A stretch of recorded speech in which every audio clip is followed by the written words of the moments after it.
കമ്മ്യൂണിസ്റ്റുകളും തൃണമൂൽ കോൺഗ്രസും ഒക്കെ പോയതോടെ ബംഗാളിൻ്റെ രാശി മാറുന്നു, തലവര മാറുന്നു. ബംഗ്ലാദേശ് വലിയ വിജയക്കുതിപ്പിലേക്ക് മാറുകയാണ്. നിക്ഷേപകരുടെ കുത്തൊഴുക്കാണ്.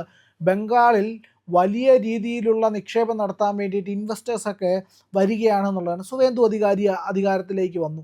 അതോടുകൂടിയാണ് പശ്ചിമ ബംഗാളിൻ്റെ തലവര മാറുന്നത് എന്നുള്ളതാണ്.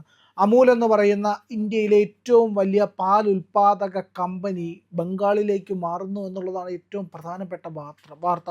അത് മാത്രവുമല്ല, വലിയ നിക്ഷേപങ്ങൾ നടത്താൻ പോകുന്നു.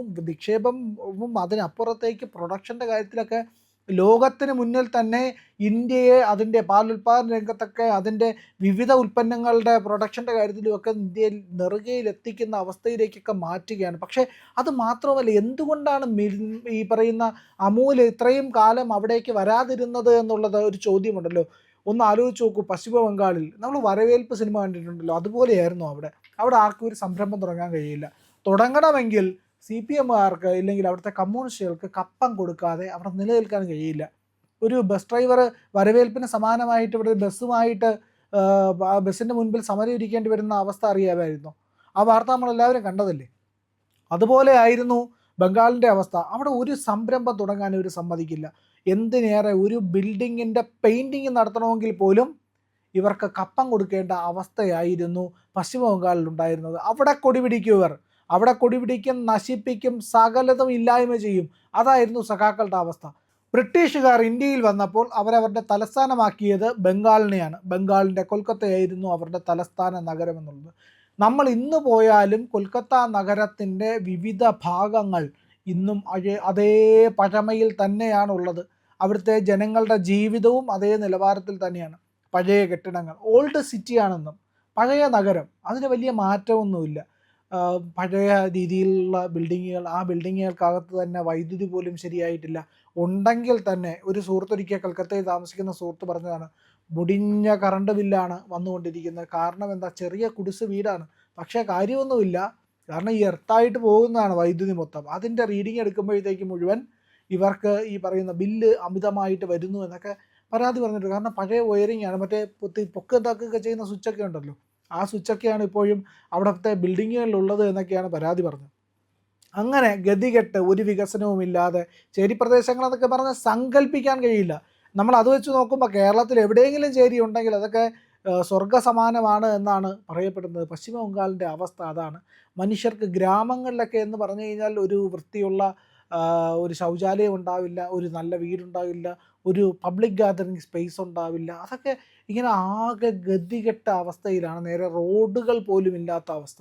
അങ്ങനെയുള്ള പ്രദേശം മാറി മാറി വന്നത് കേന്ദ്ര സർക്കാർ BJP ആയത് മുതലാണ്. അങ്ങനെയാണ് ബംഗാളിൻ്റെ മാറ്റം തുടങ്ങുന്നത്. ഗ്രാമങ്ങളിലേക്ക് വരെ റോഡുകൾ വരുന്നു, വലിയ ഹൈവേകൾ വരുന്നു. അങ്ങനെ ഓരോ പ്രദേശങ്ങൾ മാറി മാറി വന്നു. എന്നിട്ടും ആ വികസനത്തെ പരമാവധി തടഞ്ഞു നിർത്താനായിട്ട് ഇതിനെ ഒരു അലമ്പാക്കി ഇട്ടാലല്ലേ ബംഗ്ലാദേശികൾക്കൊക്കെ വന്ന് അവർക്ക് ജീവിക്കാൻ പറ്റും. ഈ പറയുന്ന അട്ടമെത്തേ കിടക്കില്ല എന്ന് പറയുന്നത് പോലെയാണ്. ബംഗ്ലാദേശികൾക്കൊക്കെ വന്നു കഴിഞ്ഞാൽ അവർക്ക് വൃത്തികെട്ട ഒരു സാഹചര്യം വേണം. ഒരു ചെറിയ ഒരു മുറി ഉണ്ടെങ്കിൽ പോലും അതിൻ്റെ അകത്ത് 2-3 കുടുംബങ്ങളൊക്കെ ഒന്നിച്ച് താമസിക്കുന്ന അവസ്ഥയൊക്കെയാണ്. അവർക്ക് അങ്ങനെ പറ്റുള്ളൂ. അല്ലാതെ ഒരു നല്ല അറ്റ്മോസ്ഫിയറിലൊന്നും ജീവിക്കാനായിട്ട് അവർക്ക് കഴിയില്ല എന്നുള്ളതാണ്. അപ്പോൾ ആ ഒരു ഗതിയിൽ ഉള്ള ആൾക്കാർ, അങ്ങനെയുള്ള മനസ്ഥിതി ഉള്ളവരെയൊക്കെ തിങ്ങി നിറച്ച് താമസിപ്പിച്ചിരുന്ന പശ്ചിമ ബംഗാളിൻ്റെ ആ അവസ്ഥയുണ്ടല്ലോ, അത് മമതാ ബാനർജി കമ്മ്യൂണിസ്റ്റുകാർ എവിടെ തുടങ്ങി വെച്ചോ അത് തന്നെയാണ് തുടർന്നും പോകുന്നത്. അതിന് ശേഷവും വലിയ മാറ്റങ്ങളില്ലായിരുന്നു കമ്മ്യൂണിസ്റ്റുകൾക്ക് ശേഷം. ഈ പറയുന്ന സിംഗൂരും നന്ദിഗ്രാമും ഒക്കെ എന്തിൻ്റെ പേരിലാണ് പ്രശ്നം ഉണ്ടായത്? ടാറ്റയുടെ നാനോ ഫാക്ടറി, നാനോ കാറിൻ്റെ ഉൽപ്പാദനത്തിന് വേണ്ടിയിട്ട് ഒരു വലിയ ഫാക്ടറി തുടങ്ങാമെന്നതാണ്. അതിൻ്റെ പേരിലുണ്ടായ പ്രശ്നങ്ങളാണ്. അവിടുത്തെ ജനങ്ങളെ പറഞ്ഞ് മനസ്സിലാക്കാൻ, എങ്ങനെയാണ് വികസനം വരുന്നതെന്ന് മനസ്സിലാക്കാനൊന്നും അവിടുത്തെ കമ്മ്യൂണിസ്റ്റുകൾക്ക് കഴിയില്ല. ആ കമ്മ്യൂണിസ്റ്റുകൾ വളമിട്ട് വളർത്തിയ ജനങ്ങൾ മാവോയിസ്റ്റുകളായിട്ട് മാറി. അവിടെ ഈ തൃണമൂൽ കോൺഗ്രസ് ഒക്കെ അതിനെ മുതലെടുത്തു. അങ്ങനെയാണ് അക്രമ പ്രവർത്തനങ്ങൾ നടന്നത് എന്നുള്ളതാണ്. ഇന്ന് കൽക്കത്ത ആകെ മാറുന്നു.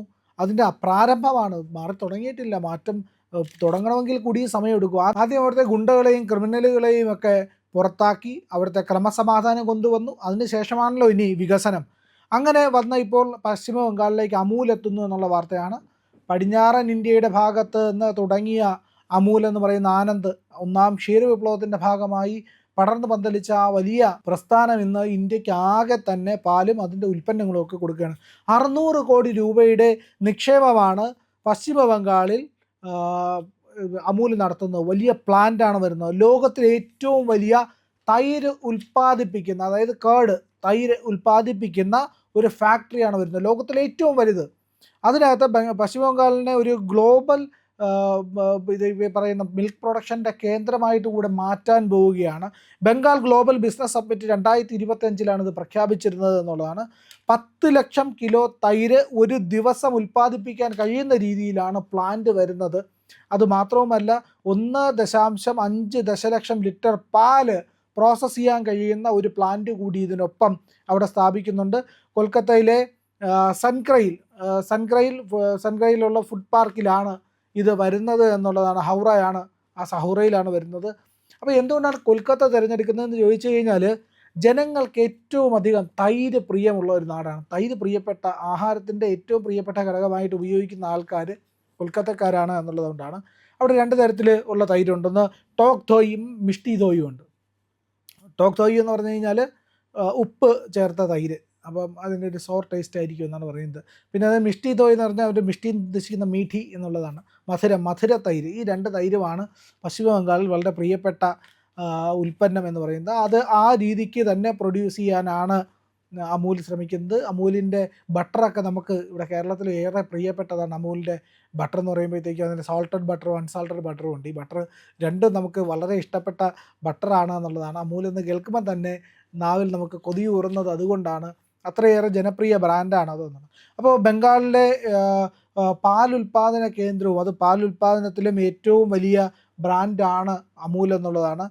പാലുൽപാദനത്തിൽ മുന്നിൽ നിൽക്കുന്ന ഒരു പ്രദേശമാണ് പശ്ചിമ ബംഗാൾ. 14 ജില്ലകളിലായി 1,20,000 വനിതാ സംരംഭകർ തന്നെ പശ്ചിമ ബംഗാളിൽ ഉണ്ട് എന്നുള്ളതാണ്. അപ്പോൾ പാലുൽപാദനത്തിൽ ഒന്നാമതായിട്ട് നിൽക്കുന്ന പാലിൻ്റെ ഉൽപ്പന്നങ്ങളും അതെല്ലാം തന്നെ ഒന്നാമതായിട്ട് നിൽക്കുന്ന പാലുൽപാദന ഉൽപ്പന്നങ്ങളുമൊക്കെ ഒന്നാമതായിട്ട് നിൽക്കുന്ന ഇന്ത്യക്ക് വളരെ വലിയ ഒരു ബൂസ്റ്റ് ഇതിലൂടെ ഉണ്ടാകുമെന്നാണ് പറയുന്നത്. 2ാം ക്ഷീരവിപ്ലവത്തിന് ബംഗാളിൽ തുടക്കം കുറിക്കാൻ പോവുകയാണ്. 2023-24 കാലഘട്ടത്തിൽ 59,445 കോടി വാർഷിക വരുമാനമാണ് ഈ പറയുന്ന അമൂൽ നേടിയതെങ്കിൽ, അതിന് കഴിഞ്ഞ വർഷം, അതായത് 24-25 ഘട്ടത്തിൽ 8% അതിൽ വളർച്ച ഉണ്ടാക്കാൻ കഴിഞ്ഞു എന്നാണ്. ഈ വർഷം അമൂലിൻ്റെ വളർച്ച, അതായത് 2025-26 ഘട്ടത്തിൽ അത് 2 അക്കത്തിലേക്ക് എത്തിക്കുക എന്നുള്ളതാണ് അമൂൽ ലക്ഷ്യമിടുന്നത് എന്നുള്ളതാണ്. അത്തരത്തിൽ അമൂൽ എന്ന് പറയുന്ന ബ്രാൻഡ് ലോകത്തിൻ്റെ മുന്നിലേക്ക് വലിയ ശക്തിയായിട്ട് ഇന്ത്യ കൊണ്ടുവന്നുകൊണ്ടിരിക്കുകയാണ് എന്നുള്ളതാണ്.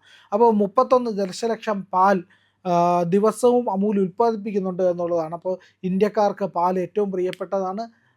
അത് മാത്രവുമല്ല, 50 രാജ്യങ്ങളിലേക്ക് ഇന്ത്യ അത് കയറ്റി അയക്കുന്നുമുണ്ട് എന്നുള്ളതാണ്. അപ്പോൾ ലോകത്തിലെ ഏറ്റവും വലിയ പാൽ ഉൽപ്പാദകരാണ് ഇന്ത്യ, നിർമ്മാതാക്കളാണ് ഇന്ത്യ എന്നുള്ളതാണ്. അപ്പോൾ ബംഗാളിൻ്റെ തലവര മാറുന്നു എന്നുള്ളതാണ് ഏറ്റവും പ്രധാനപ്പെട്ട വാർത്ത. സുവേന്ദു വന്നു, ബംഗാൾ പുതിയ ഘട്ടത്തിലേക്ക് നീങ്ങിക്കൊണ്ടിരിക്കുന്നു എന്നുള്ളതാണ്. കമ്മ്യൂണിസ്റ്റുകളുടെ രീതിയല്ല, വികസനത്തിൻ്റെ രീതിയാണ് ബംഗാളിന് വരാൻ പോകുന്നത്.